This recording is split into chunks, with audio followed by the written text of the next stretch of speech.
Thanks to social media आज एक से बढ़कर एक नमूने फेमस हैं। उन्हीं में से एक के बारे में आज हम बात करेंगे। लेट्स बी ऑनेस्ट, ये है कौन? शक्ल से इन्हें आधा हिंदुस्तान जानता है, मगर काम क्या करती है किसी को नहीं पता। गूगल को भी नहीं पता। लेकिन लक्ष्यहीन पापराजी की वजह से यूट्यूब, इंस्टा, गूगल हर जगह इनका थोबड़ा हमें दिखाई देता है। फ्रैंकली बोलो तो इनका काम है अतरंगी बन के निकलना और फिर स्पॉट होना। कुछ टाइम पहले फेमस होने के लिए हमारा फैशन अच्छा होने की ज़रूरत थी, अब तो बस अलग होना चाहिए।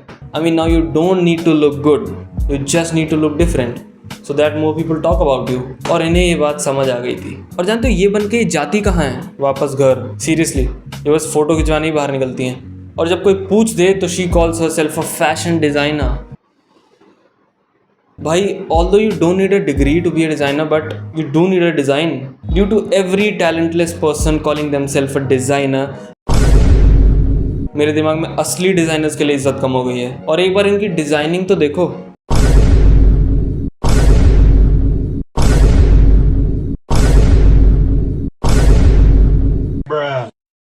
आज के दिन पे अगर आपके पास अजीब और सेंसलेस कपड़े पहन के घर से निकलने की हिम्मत है तो कांग्रेट्स, आप एक डिज़ाइनर हैं। इनके हिसाब से अटपटी चीज़ों को कपड़ों पे सिल देना इस डिज़ाइनिंग। बाय गॉड, फैशन के सब्जेक्टिव होने का इतना फ़ायदा उठाते हैं ना ये लोग। मतलब कोई पूछ दे तो कह दो मुझे अच्छा लग रहा है, तुमसे क्या मतलब। My theory is she herself doesn't like what she makes but where's it regardless because it has shock value. And why won't she? बाहर ये बेरोजगार लक्ष्यहीन पब्लिसिटी के पुजारी पापराजी तो बैठे ही है ना इनकी डिज़ाइनिंग की हर नाकाम कोशिश को अटेंशन देने के लिए। मतलब मैं भूख से मर भी रहा हूँ ना, तब भी तुम मुझे फोर्स नहीं कर सकते पापराजी बनने के लिए। मतलब तुम्हें कितना ही प्रतिभाहीन, गुणहीन, अनाड़ी होना पड़ेगा कि तुम ये काम कर रहे हो।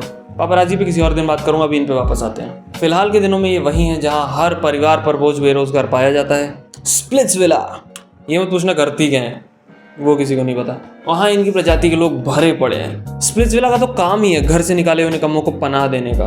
मतलब इनसे बचने के लिए तुम फोन बंद करके टीवी भी चला लोगे ना तो ये तुम्हें वहाँ भी मिल जाएंगी। अगर आप फेमस होना चाह रहे हैं, बॉलीवुड टीवी पे अपनी जगह बनाने के लिए ट्रेडिशनल तरीकों से मेहनत कर रहे हैं, अपनी एक्टिंग, मॉडलिंग और डांसिंग पे काम कर रहे हैं, तो कांग्रेट्स, आपका कुछ नहीं होने वाला। क्योंकि अब समय बदल चुका है।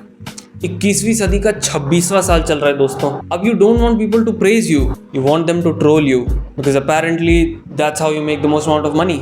योग्यता के नज़रिए से देखें तो उर्फी को इंडस्ट्री से नहीं, मुंबई से ही निकाल देना चाहिए।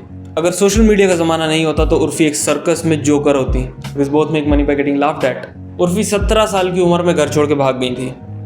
सही किया, 1-2 साल में वैसे भी घर वाले निकाल ही देते। इनके जीवन में इन्होंने बहुत कठिनाइयाँ झेली हैं, इतनी कि इन्हें लत लग गई है। अभी अपने लिए खुद ही बना रही हैं। इनके 50 लाख फॉलोअर्स हैं, लेकिन हिंदुस्तान की चिकित्सा सेवा का हाल खस्ता होने की वजह से इन बेचारों के दिमाग का इलाज नहीं हो पा रहा है। इनकी जितनी तारीफ करो उतनी ज़्यादा है। दोस्तों, देयर आर थाउजेंड्स और may be millions of deserving, talented and hard working people who need recognition, who need your support. They work their asses off just to get a fraction of response that people like her get. And let's be honest, what value does she even provide in your life?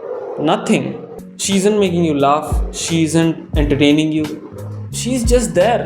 Next time you see people like her, Ori, like all these clowns, scroll past them because people are grinding their asses off on YouTube, screaming, trying to entertain and educate you guys, and you all don't even acknowledge them. Subscribe!